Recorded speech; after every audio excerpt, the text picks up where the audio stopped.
ভাবুন তো, একটা লম্বা ব্রিজ কিংবা ধরুন আপনার বাড়ির ছাদের একটা বিম, এগুলো কিভাবে এত ওজন নেয়? হুম এর আসল রহস্যটা কিন্তু রিনফোর্সড কংক্রিট মানে আরসিসি ডিজাইনের মধ্যে আছে। ঠিক, কংক্রিট তো চাপ নিতে খুব ভালো, কিন্তু টান পড়লে একটু দুর্বল, তাই না? একদম। আর স্টিল স্টিল আবার টান সহ্য করতে পারে দারুণভাবে। এই দুটোকে ঠিকঠাক মেলানোই হচ্ছে আসল কাজ। হ্যাঁ, আর এখানেই তো আসছে লিমিট স্টেট মেথড বা এলএসএম। আজ আমরা এই এলএসএম ব্যবহার করে আরসিসি বিমের ডিজাইন, তার বিভিন্ন দিক, এগুলো একটু সহজ করে বোঝার চেষ্টা করব। ঠিক তাই।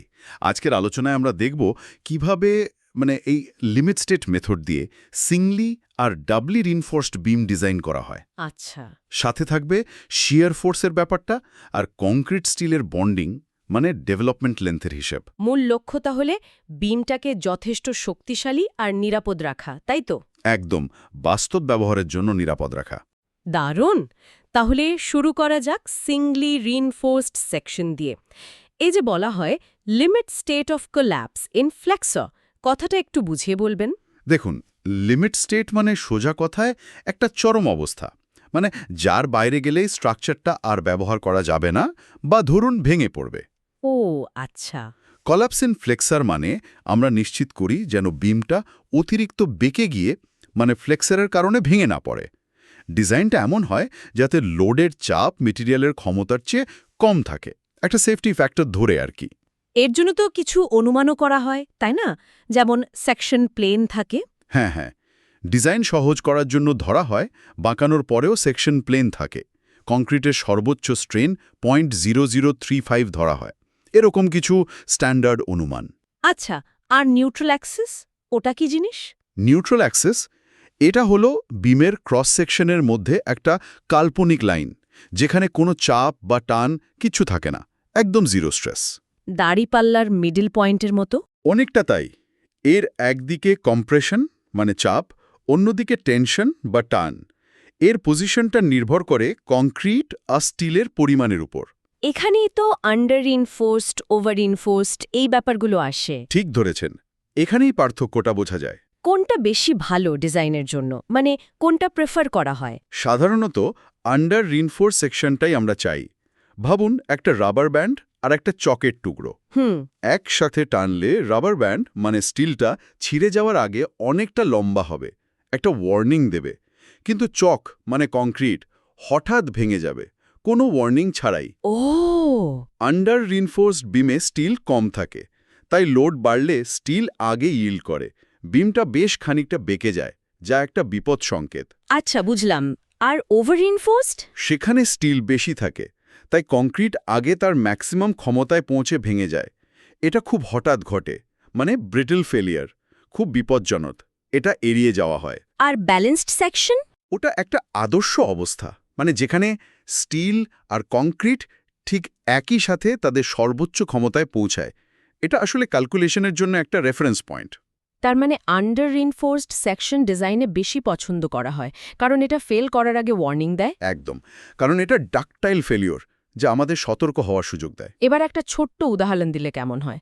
ধরুন একটা 300 মিমি ইন্টু 600 মেমে বিম আছে, লুড আসছে, কতটা স্টিল দেব, মানে এএসটি? বা ধরুন স্টিল দেওয়া আছে, তাহলে বিমটা কতটা মোমেন্ট নিতে পারবে? হ্যাঁ, এর জন্য আমাদের এলএসএম ফর্মুলা আছে, সেটা ব্যবহার করে আমরা স্টিলের এরিয়া এএসটি বা মোমেন্ট অফ রেজিস্ট্যান্স এমআর বের করি। আচ্ছা।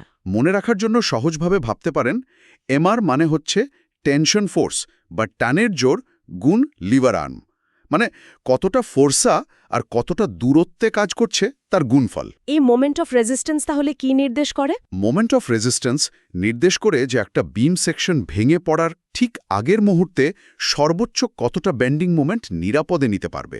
বুঝলাম। কিন্তু ধরুন বিমের ডেপথ বা গভীরতা বাড়ানো যাচ্ছে না, অথচ লোড অনেক বেশি, তখন সিঙ্গলি রিইনফোর্সড কি যথেষ্ট? খুব ভালো পয়েন্ট।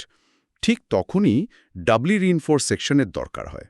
মানে যখন বিমের সাইজ, বিশেষ করে গভীরতা বাড়ানো যাচ্ছে না কিন্তু মোমেন্ট অনেক বেশি আসছে, আচ্ছা। তখন শুধু নিচের টেনশন জোনে স্টিল দিলে হয় না, উপরের কম্প্রেশন জোনেও স্টিল দিতে হয়। এই কম্প্রেশন স্টিলটা কংক্রিটকে চাপ নিতে সাহায্য করে, ও, তার মানে কম্প্রেশন জোনকেও শক্তিশালী করা হচ্ছে স্টিল দিয়ে। হ্যাঁ, এর অ্যানালিসিস একটু আলাদা, কারণ তখন কম্প্রেশন স্টিলের কন্ট্রিবিউশনও হিসাবে ধরতে হয়। তাহলে সহজ কথায়, কখন বিমে কম্প্রেশন রিনফোর্সমেন্ট দেওয়ার প্রয়োজন হয়? যখন বিমের ওপর আসা বেন্ডিং মোমেন্ট সিঙ্গলি রিইনফোর্সড হিসেবে তার যা লিমিটিং বা সর্বোচ্চ মোমেন্ট নেওয়ার ক্ষমতা এমইউলিম তার চেয়ে বেশি হয়, কিন্তু আমরা বিমের সাইজ বাড়াতে পারছি না। পরিষ্কার। আচ্ছা, বিমের উপর তো শুধু বেন্ডিং মোমেন্ট আসে না, শিয়ার ফোর্সও তো আসে। এই শিয়ার জিনিসটা কি? শিয়ার ফোর্সটাকে ভাবতে পারেন যেন একটা কাঁচি দিয়ে বিমটাকে কেটে ফেলার চেষ্টা করা হচ্ছে, মানে ভার্টিক্যালি। ও, এই চেষ্টার ফলে বিমের মধ্যে যে স্ট্রেস তৈরি হয় সেটাই nominal shear stress tau V. আমাদের দেখতে হয় কংক্রিট নিজে কতটা শিয়ার নিতে পারে, মানে তার ডিজাইন শিয়ার স্ট্রেংথ টাউ সি কত। আর যদি আসা স্ট্রেস টাউভি কংক্রিটের ক্ষমতার টাউসির চেয়ে বেশি হয়? তখন অতিরিক্ত শিয়ারটা নেওয়ার জন্য স্টিরাপ বা রিং দিতে হয়, মানে শিয়ার রিইনফোর্সমেন্ট লাগে। তবে এটাও দেখতে হবে যে টাউভি যেন কংক্রিটের সর্বোচ্চ শিয়ার নেওয়ার ক্ষমতা টাউসি ম্যাক্সের চেয়ে বেশি না হয়ে যায়, তাহলে সেকশনটাই বদলাতে হবে। এই স্টিরাপগুলো তাহলে কিভাবে কাজ করে? অনেকটা সেলাইয়ের মতো। ঠিক তাই, দারুণ উপমা। স্টিরাপগুলো শিয়ারের জন্য যে ফাটল তৈরি হতে পারে সেগুলোকে আটকে রাখে, বাড়তে দেয় না, বিমের অংশগুলোকে একসাথে ধরে রাখে। সাধারণত তো ভার্টিক্যাল স্টিরাপই দেখি আমরা। হ্যাঁ, উল্লম্ব স্টিরাপই বেশি ব্যবহার হয়, আর কোড অনুযায়ী কিছু ন্যূনতম শিয়ার রিনফোর্সমেন্ট তো প্রায় সব বিমেই দিতে হয়, এমনকি ক্যালকুলেশনে না লাগলেও। তাহলে এক কথায় স্টিরাপের প্রধান কাজ কি? স্টিরাপের প্রধান কাজ হল বিমের শিয়ার প্রতিরোধ ক্ষমতা বাড়ানো আর শিয়ার ফাটল নিয়ন্ত্রণ করে হঠাৎ করে ভেঙে পড়া বা ফেলিয়ার ঠেকানো। একদম। এবার শেষ বিষয়টায় আসি, বন্ড আর ডেভেলপমেন্ট লেন্থ। এই বন্ড স্ট্রেসটা কি? বন্ড স্ট্রেস টাউ বিডি হল স্টিল রড আর তার চারপাশের কংক্রিটের মধ্যে যে আটকে থাকার ক্ষমতা, মানে গ্রিপ, প্রতি ইউনিট সারফেস এরিয়াতে কতটা আঁকড়ে ধরে আছে। অনেকটা ফেভিকলের মতো, বা ধরুন টায়ার আর রাস্তার গ্রিপ। হ্যাঁ, ওই রকমই। এই বন্ড বা গ্রিপ যদি ভালো না হয়, তাহলে স্টিলটা তার পুরো ক্ষমতা, মানে yield স্ট্রেস পর্যন্ত পৌঁছানোর আগেই কংক্রিট থেকে স্লিপ করে বেরিয়ে আসতে পারে। সর্বনাশ। আর এই বন্ডটা ঠিকঠাক রাখার জন্যই কি ডেভেলপমেন্ট লেন্থ এলডি দরকার? একেবারে। ডেভেলপমেন্ট লেন্থ এলডি হলো ওই ন্যূনতম দৈর্ঘ্য যতটা পর্যন্ত একটা স্টিল রডকে কংক্রিটের ভেতরে ঢুকিয়ে রাখতে হয়, যাতে রডটা স্লিপ না করে নিজের সম্পূর্ণ শক্তি, মানে টান বা চাপ নিতে পারে। এটার কি কোনো সহজ ফর্মুলা আছে মনে রাখার মতো? হ্যাঁ, একটা ধারণা পাওয়ার জন্য মনে রাখতে পারেন, এলডি নির্ভর করে রডের ব্যাস ফাই, স্টিলের স্ট্রেস সিগমা এস, আর বন্ড স্ট্রেসের তাও বিডির ওপর। মোটামুটি LD is equal to phi sigma S 4 tau BD, মানে ফাঁস আটকাতে দরকারি দৈর্ঘ্য। বাহ! আর এই দৈর্ঘ্য নিশ্চিত করার জন্য কি করা হয়?